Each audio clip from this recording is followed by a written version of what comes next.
क्या कभी ऐसा हो सकता है कि किसी पार्टी के बागी नेता खुद को असली पार्टी भी बताएं, विपक्ष के नेता की कुर्सी पर भी बैठ जाएं और फिर भी कहें कि वो अपनी ही आला कमान के प्रति वफादार हैं?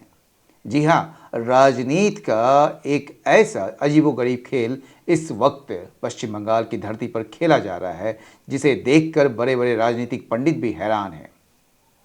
नमस्कार। द हिंदू एडिटोरियल एनालिसिस में आप सभी का स्वागत है। आज हम एनालिसिस करने वाले हैं एक बेहद कड़क और तीखे संपादकीय की, जिसका शीर्षक है लॉयल अपोजिशन, यानी कि वफादार विपक्ष। विधानसभा चुनाव में करारी हार के बाद तृणमूल कांग्रेस यानी टीएमसी के अंदर एक ऐसा घमासान छिड़ गया है जिसने पार्टी को पूरी तरह से संकट में डाल दिया है। भतीजे अभिषेक बनर्जी के फैसलों के खिलाफ वरिष्ठ नेताओं की बगावत, जाली हस्ताक्षर के आरोप, सीआईडी की जांच और इन सब के बीच बहती भाजपा की अंदरूनी बयार। आज की क्लास में हम इन सभी मुद्दों का गहराई से विश्लेषण करेंगे।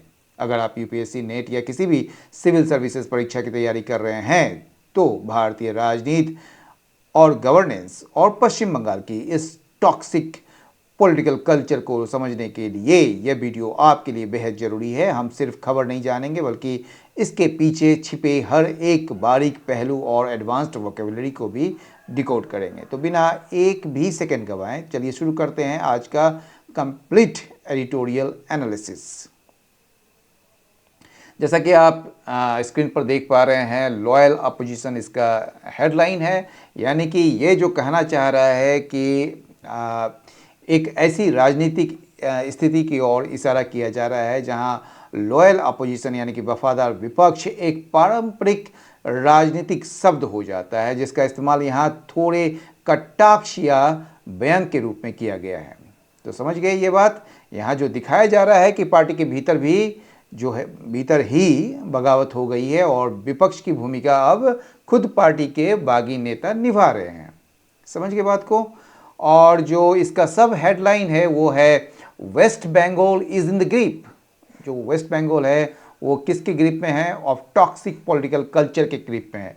यानी कि वर्तमान समय में जो है एक बहुत ही खराब, कड़वाहट से भरी और हिंसक राजनीतिक संस्कृति के चंगुल में पश्चिम बंगाल फंसा हुआ है। यहाँ जो है राजनीति में शुचिता की कमी और आपसी दुश्मनी बहुत ज़्यादा बढ़ गई है। अब कहा जा रहा है, मेन सेंटेंस में आते हैं, the rout in the West Bengal assembly election has thrown the Trinamool Congress into a tailspin. यानी कि ये जो पश्चिम बंगाल विधानसभा चुनाव जो है, पश्चिम बंगाल विधानसभा चुनाव में जो करारा हार जो हुआ था, करारी हार जो हुई थी तृणमूल कांग्रेस की, उसने जो है तृणमूल कांग्रेस को क्या किया है? Into a tailspin. इसने थ्रोन इनटू अ टेलस्पिन का जो मतलब होता है एक अनिश्चित, एक संकट की स्थिति में धकेल दिया है। टीएमसी रिबेल, ये जो टीएमसी के जो विद्रोही हैं, जो बागी हैं, नेता Ritabrata Banerjee has been formally recognised. उसको जो है औपचारिक रूप से जो है उसको क्या किया गया है? मान्यता दे दी गई है एक लीडर ऑफ द अपोजिशन के रूप में इन द लेजिस्लेटिव असेंबली में, ठीक है ना, विधानसभा में, after claiming the support of 58 of the 80 MLAs of the party. यानी कि पार्टी का 80 में से 58 लोगों, मतलब कि विधायकों का सपोर्ट का दावा करने के बाद, ठीक है, ये जो है उन्हें विधानसभा में जो है विपक्ष के नेता के रूप में औपचारिक रूप से मान्यता दे दी गई है। समझ गए। आगे बढ़ते हैं। अभिषेक बनर्जी, अभिषेक बनर्जी जानते ही कौन है? द पार्टी का नेशनल जनरल सेक्रेटरी है और ये भतीजे हैं किसके? ममता बनर्जी के। Had written to the speaker, उन्होंने लिखा था स्पीकर को, ठीक है, एक पत्र लिखा था नेमिंग वेटरन सोहन देव चट्टोपाध्याय एज एलओपी, जिसमें उन्होंने नामित किया था जो वेटरन, यानी कि जो बुजुर्ग, क्या कहेंगे आप, जो वरिष्ठ नेता हैं सोहन देव चट्टोपाध्याय, उनको मतलब कि विपक्ष का नेता बनाने में, या एलओपी यानी कि विपक्ष का नेता नामित करने के लिए जो है उन्होंने चिट्ठी लिखा था स्पीकर को। Rita Banerjee challenged that decision. अब क्या हुआ कि जो अभी रीता जो बैनर्जी जो बागी नेता हैं, उसने उसके डिसीजन को चैलेंज कर दिया, चुनौती दे दी, with some encouragement and support from the ruling BJP, जिसमें जो है उसको मतलब कि एक तरीके से इंकरेजमेंट मिला, एक तरह प्रोत्साहन मिला और समर्थन भी मिला रूलिंग बीजेपी से, सत्तारूढ़ जो बीजेपी है वहाँ पर, ठीक है, सत्ता में बैठी बीजेपी से जो है उसे बढ़ावा और मदद भी मिली उससे, ठीक है।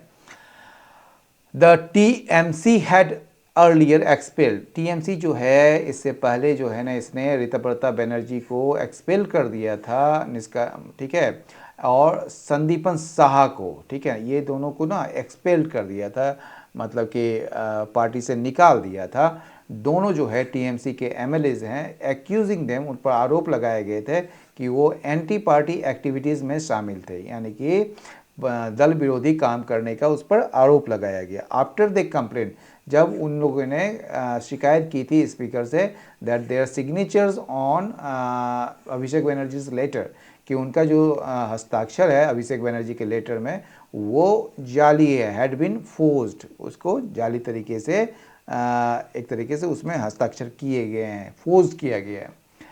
असेंबली ऑफिशियल्स, जो असेंबली के, यानी कि आप कह सकते हैं इसको कि जो विधानसभा के जो अधिकारी हैं ना, उन्होंने इस डिस्क्रिपेंसीज को, इस खामी को, इस कमियां को पाया बिटवीन सिग्नेचर्स में ऑन द सबमिटेड डॉक्यूमेंट, जो सबमिट किए गए थे डॉक्यूमेंट्स उसमें, और जो रिकॉर्ड किए, दर्ज किए गए थे ड्यूरिंग द ओथ टेकिंग के दौरान, यानी कि शपथ लेने के दौरान, ऑफ न्यूली इलेक्टेड एमएलएज, यानी कि जो नए जो चुने गए एमएलएज के जो ओथ टेकिंग होता है, यानी कि शपथ लिया जाता है, उस समय जो रिकॉर्ड किया गया जो हस्ताक्षर है, उन दोनों के बीच जो है ना डिस्क्रिपेंसी देखी गई, मतलब कि असेंबली ऑफिशियल्स ने पाया।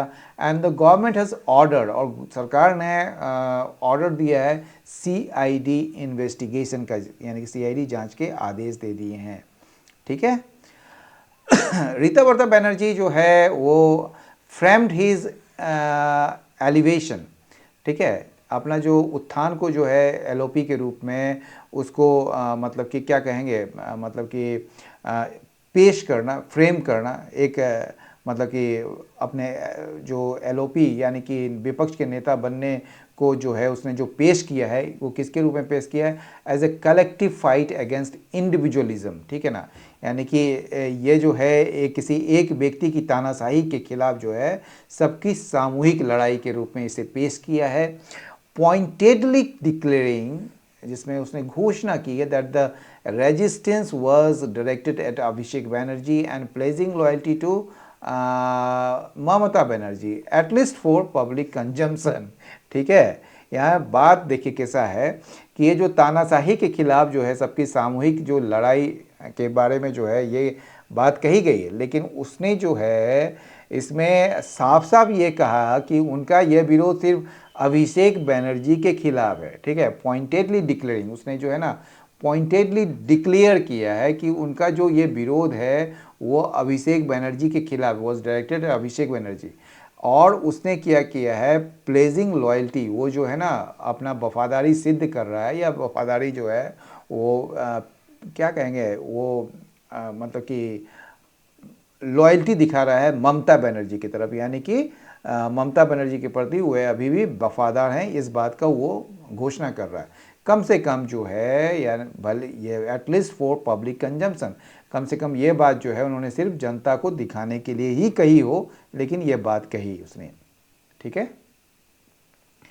टीएमसी के जो फंक्शनरीज हैं, यानी कि जो कार्यकर्ता हैं या पदाधिकारी हैं, ठीक है ना, आर क्विटिंग द पार्टी, वो जो है ना पार्टी को छोड़ रहे हैं बड़ी संख्याओं में, even as its workers and leaders, जबकि इसके जो वर्कर्स हैं और जो लीडर्स हैं जिसमें अभिषेक बनर्जी भी शामिल है, continue to face physical violence, उनको जो है अभी भी शारीरिक हमलों और हिंसा का सामना करना पड़ रहा है, ठीक है। Having been in power for 3 consecutive terms, ये जो है टीएमसी इसका जो है सब्जेक्ट हो गया आपका, क्योंकि जब भी आप शुरू करते हैं पार्टिसिपल से तो उसका सब्जेक्ट यही होता है, उसके कॉमा के बाद आने वाला। तो टीएमसी जो है वो सत्ता में लगातार 3 लगातार टर्म्स में थी, यानी कि आप कह सकते हैं इसको 3 बार से जो है बंगाल की सत्ता में रही है टीएमसी। तो ये जो टीएमसी का जो पतन है has long been in the making.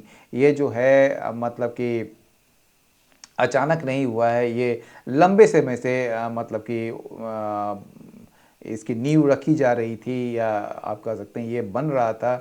Thanks to मतलब यहाँ धन्यवाद नहीं है, ये वजह बता रहा है। थैंक्स टू करप्शन के कारण, ऑथोरिटेरियन गवर्नेंस के कारण, यानी कि निरंकुश एक तानाशाही तरीके से सरकार चलाना जो है उसके कारण, और सप्रेशन ऑफ डिसेंट, यानी कि जो विरोध करने वालों की आवाज़ को दबाना, एंड वायलेंस अगेंस्ट वीमेन, और वीमेन के खिलाफ, महिलाओं के खिलाफ जो है होने वाली हिंसा, ये सारे चीज़ के कारण जो है ये टीएमसी का कॉलेप्स जो है, यानी कि पतन जो है वो लंबे समय से ये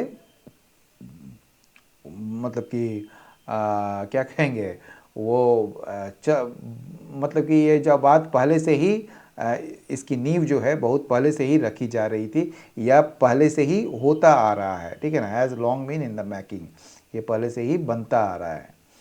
While all this had steadily eroded public confidence, हालांकि कहा जा रहा है कि ये सारे चीज़ जो है ना, ये सारे चीज़ क्या किया है, एक तरीके से क्या कहेंगे आप इसको, मतलब ये वाइल, हालांकि ये सारे चीज़ जो है ना स्टेडली लगातार जो है पब्लिक कॉन्फिडेंस को कम किया है, यानी कि एक तरीके से जो भरोसा है वो धीरे धीरे कम हुआ है इन बोथ द एडमिनिस्ट्रेशन, यानी कि प्रशासन में भी और पार्टी में भी। The expanding role of Abhishek Banerjee, अब कहा जा रहा है कि ये जो एक्सपेंडिंग रोल है, यानी कि अभिषेक बनर्जी का जो कद है और जो दखल अंदाजी जो है वो पार्टी में बहुत ज़्यादा बढ़ जाने से जो है क्या हुआ है, alienated a generation of senior leaders, इसने जो है कई सारे जो वरिष्ठ जो मतलब कि नेता थे और पुराने नेता थे उनको पार्टी से दूर और अलग थलग कर दिया, एलिनेटेड कर दिया। हु हैड बिल्ड, जिसने पार्टी बनाया था, फ्रॉम द ग्राउंड अप, यानी कि मतलब शुरुआती दिनों से जो है जिसने पार्टी को खड़ा किया था। चीफ मिनिस्टर शुभेंदु अधिकारी, अब कहा रहा है कि चीफ मिनिस्टर जो हैं अभी वर्तमान में शुभेंदु अधिकारी जो हैं वो बीजेपी के पहले ये स्टेट में थे, यानी कि क्या कहेंगे जो भाजपा के पहले जो मुख्यमंत्री हैं, ठीक है, वाज वंस, वो कभी जो थे among Mamata Banerjee most trusted lieutenants, यानी कि लेफ्टिनेंट्स। तो ये ममता बनर्जी के जो हैं किसी ज़माने में वो सबसे खास, भरोसेमंद और वफादार सहयोगियों में से एक हुआ करते थे। He resented the rise of the nephew, उसने जो है एक तरीके से मतलब कि क्या कहेंगे उसको, मतलब उनके जो रिजेंट का मतलब विरोध करना एक तरीके से, या नाराज होना। The rise of the nephew, यानी कि जो भतीजे हैं ममता बनर्जी के, अभिषेक बनर्जी, उनका जो उत्थान हो रहा था उन, ठीक है, उससे वो नाराज थे या उनसे नाराजगी थी, ठीक है। And was also vulnerable to pressure from central agency, और जो वो क्या थे कि वो मतलब कि जो केंद्रीय एजेंसी जो थे, ठीक है ना, जो उनके खिलाफ जो केंद्रीय जांच एजेंसियों के जो भ्रष्टाचार के मामले जो चल रहे थे उनकी वजह से, उस वजह से जो है वो उन एजेंसियों के दबाव के आगे भी कमज़ोर पड़ रहे थे। तो and was also vulnerable to pressure from central agencies that were investigation, जो इन्वेस्टिगेट कर रहे थे serious corruption cases against him, उनके खिलाफ जो सीरियस करप्शन केस है उनके खिलाफ वो इन्वेस्टिगेट कर रहे थे। द टीएमसी जो है उसे कोई झिझक नहीं थी अबाउट यूजिंग स्टेट रिसोर्सेज, यानी कि अपनी सत्ता जो बनाए रखने के लिए जो सरकारी खजाने हैं, जो स्थानीय प्रशासन है या पुलिस व्यवस्था जो है उसका गलत इस्तेमाल करने में कभी कोई हिचक या पछतावा नहीं था, ठीक है ना। टीएमसी हैड नो क्वाम्स, कोई पछतावा, कोई झिझक नहीं था किसके बारे में, अबाउट यूजिंग स्टेट रिसोर्सेज, यानी कि स्टेट के रिसोर्सेज को यूज़ करने में, लोकल एडमिनिस्ट्रेशन को यूज़ करने में, और पुलिस मैसनरी को यूज़ करने में, फॉर इट्स पावर, अपने सत्ता के लिए। But it could not withstand the BJP, लेकिन वे जो है भाजपा के सामने नहीं टिक पाए, which is willing to stretch the rules of the game even further. जो मतलब कि भाजपा जो है सत्ता के इस खेल में नियमों को मरोड़ने या तोड़ने के मामले में टीएमसी से भी 4 कदम आगे जाने को तैयार बैठी है, ठीक है। In the TMC versus TMC fight, कितना अच्छा ये लाइन है, ये जो है ना टीएमसी वर्सेस टीएमसी फाइट, यहाँ बीजेपी की तो बात ही नहीं हो रही है। तो ये जो टीएमसी वर्सेस टीएमसी फाइट में क्या हुआ है, there will be protracted legal tussles, एक जो है एक लंबा चलने वाला लीगल टसल होगा over the status of the two groups, यानी कि दोनों ग्रुप्स के स्टेटस पर, that claim to be the legitimate TMC, जो दावा करते हैं कि वो लेजिटिमेट टीएमसी है। यानी कि चूँकि अब जो है टीएमसी के ही 2 गुट आपस में लड़ रहे हैं, इसलिए आने वाले समय में अदालतों में लंबी कानूनी लड़ाइयाँ देखने को मिलेंगी। दोनों ही गुट खुद को असली और कानूनी रूप से सही टीएमसी होने का दावा कर रहे हैं और यह विवाद लंबा खींचेगा, समझ गए। दिस एपिसोड, ये जो प्रकरण है, ये जो एक पूरा घटना है, ये प्रकरण जो है, ठीक है, ऑल्सो हाईलाइट्स, यह भी उजागर करती है वेस्ट बंगाल के decades long toxic political culture, यानी कि पश्चिम बंगाल की जो दशकों पुरानी जो जहरीली राजनीतिक संस्कृति को वो उजागर करता है ये, ठीक है। मार्क्ड बाय वायलेंस, जो मतलब कि वायलेंस और अपॉर्चुनिज्म से, यानी कि एक तरीके से जिसकी जो मुख्य पहचान जो है हमेशा से राजनीतिक हिंसा और मौका परस्ती, यानी कि फ़ायदे के लिए दल बदलना ही रही है। द न्यू एलओपी, ये जो नया एलओपी जो है वो was earlier a Marxist leader, वो पहले क्या था, एक मार्क्सिस्ट लीडर था जो दल बदल करके वो टीएमसी में आ गया, वो defected to the TMC. The BJP has openly stated, BJP ने खुले रूप से स्टेट मतलब कहा था, ठीक है, खुलेआम मतलब कि ये बात कही थी, that several newly elected TMC, कि कई सारे जो नए इलेक्ट हुए जो टीएमसी एमएलएज हैं वो पार्टी जो है मतलब बीजेपी को ज्वाइन करना चाहते हैं। दे सीम, वे लगते हैं कि इसके बजाय to have capture the TMC, उन्होंने जो है दबोच लिया है टीएमसी को इन द असेंबली में, a rather curious case of political consensus, ठीक है, जो कि एक क्या कहेंगे आप, एक मतलब पॉलिटिकल कंसेंसस का एक मामला है। यानी कहने का ये मतलब है कि जो उन्होंने जो है जो न्यूली इलेक्टेड जो ये हैं जो एमएलएज हैं, उन्होंने विधानसभा के भीतर जो है खुद ही टीएमसी पर पूरी तरह से कब्जा कर लिया है, यानी कि बहुमत दिखाकर। यह राजनीति का एक बड़ा ही गंभीर मतलब कि अजीब और अनोखा मामला है जहाँ बिना पार्टी बदले ही विपक्ष और सत्ता के बागी आपस में एक हो गए हैं, जिसे राजनीतिक आम सहमति कहा जा रहा है, जो कि राजनीतिक सहमति का एक अनूठा मामला है, एक क्यूरियस केस है, अनूठा मामला है और पॉलिटिकल कॉन्सेंसस, आम सहमति का, ठीक है। तो ये था पश्चिम बंगाल की इस अनोखी और उलझी हुई राजनीति का पूरा विश्लेषण। इस पूरे मामले से एक बात तो साफ है कि लोकतंत्र में विपक्ष का होना जितना जरूरी है, राजनीति में सुचिता और आंतरिक लोकतंत्र का होना भी उतना ही आवश्यक है।